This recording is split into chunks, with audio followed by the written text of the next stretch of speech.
Today I'm going to talk to you about my tomato plants and what they're doing. I've transplanted them from the little cups. Once they got to about this size, I transplanted them into the buckets. These are going to be transplanted today.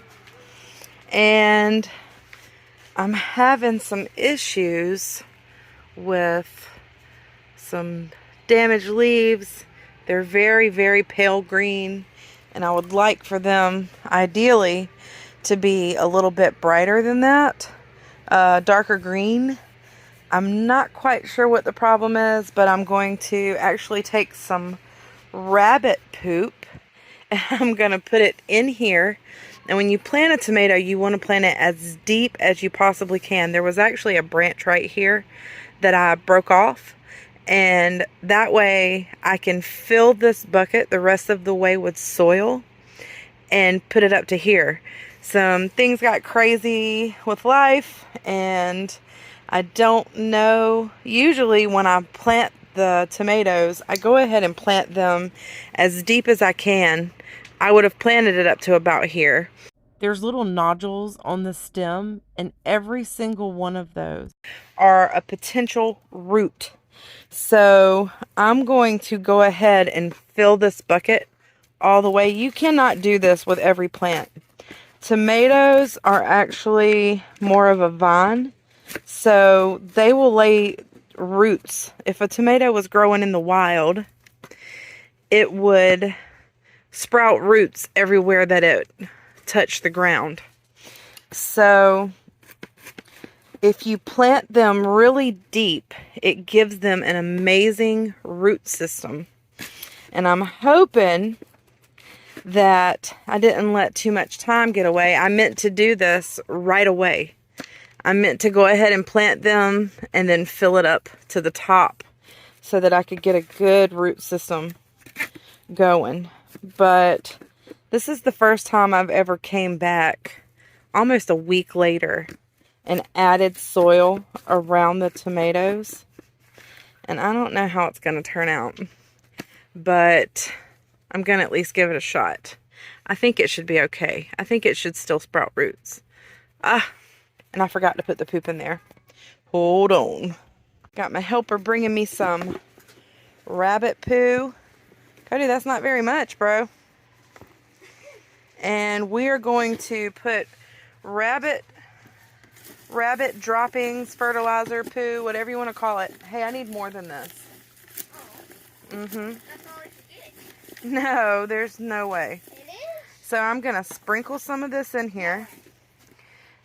I'm just going to put a little scoop of rabbit droppings, if that's what you prefer to call it, in each bucket. It does have some straw in there, but it's not going to hurt anything. And rabbit poo is so good because it's what they call a cold manure. You can take it straight from the rabbit's, well, dropping area, and you can put it straight onto your plants, and it does no damage like chicken manure has to. It has to kind of cure. You got to let the heat come out of it. It's a hot manure. And you cannot put it straight onto your plants or it will burn them up.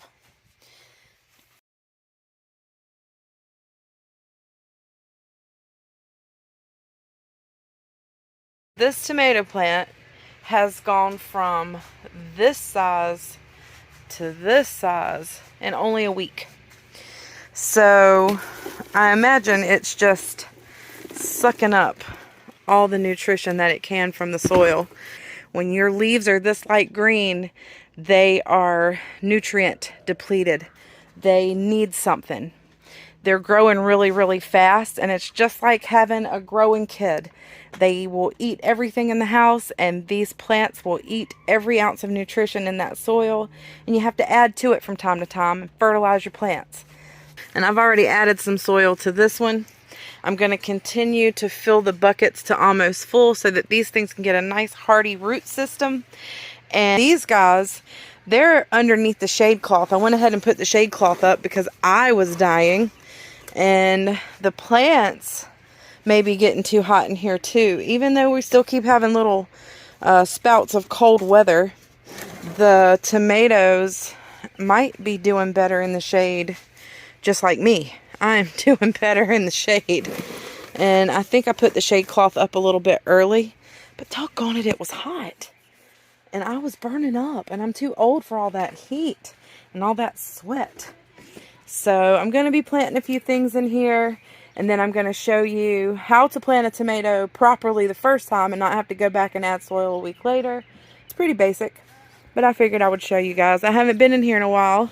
Well, I've been in here every day, but I haven't videoed in here in a while because we've been doing that mobile home remodel, and I've been running in here, watering, checking things out, making sure everything's alive, and then running back out because we've been working so hard on that trailer. But I'm going to do some things in here today and take the time out to love on my garden a little bit. Okay. So I'm going to do my best in my mess here to show you guys how to plant tomatoes. The roots are growing out the bottom of the cup. So these two cannot live in here together any longer. One's going to start taking nutrition from the other. It's time for them to come out. Now, most people will tell you to take your weakest one and just pinch it out. But I don't like that. And like I've said in the past, you can kill them trying to save them both.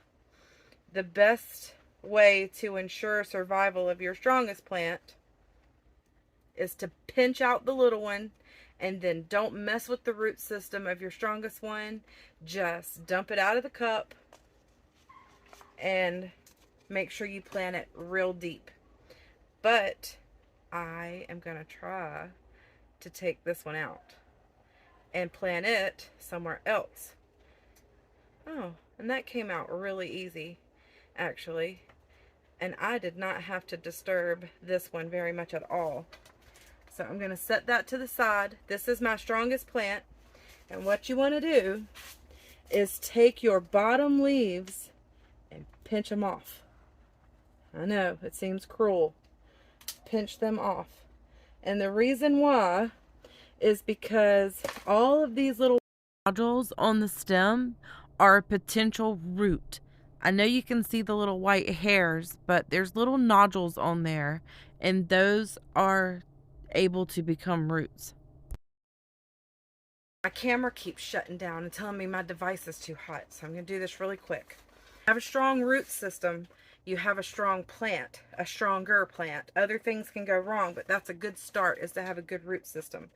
So I'm going to dig my hole this deep and plant this as far down as I can get it. I like for the tomato plants to be a little bit bigger when I plant them for the first time, but these two could no longer live in that little cup together. So I'm going to go ahead and get this bad boy in the ground. Well, in the container.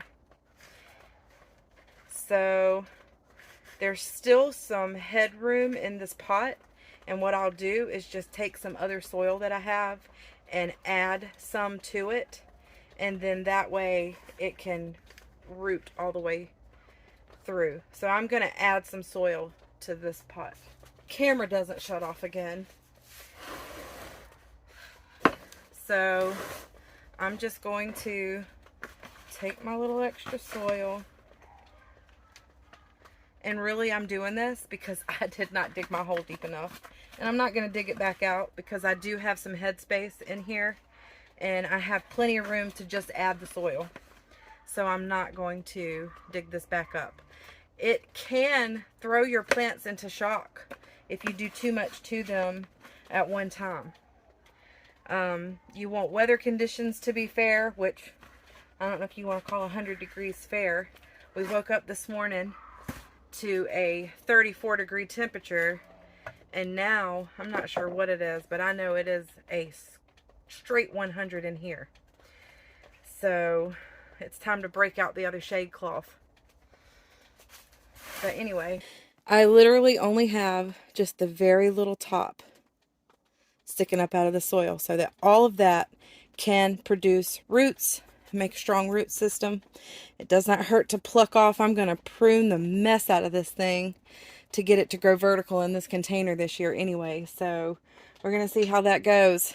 But this is how you plant your tomatoes. Oh, in the soil, I already had some rock phosphate in the soil, and I have some organic, this Old Farmer's Almanac tomato and veggie plant food. Don't want to over fertilize because you can kill your plant. It'll burn them up. So I'm going to leave that be and see how things go and how fast it's growing, and probably add just a little rabbit manure in the top of this in a couple days. But now I'm just going to give it a little water and put it where it goes.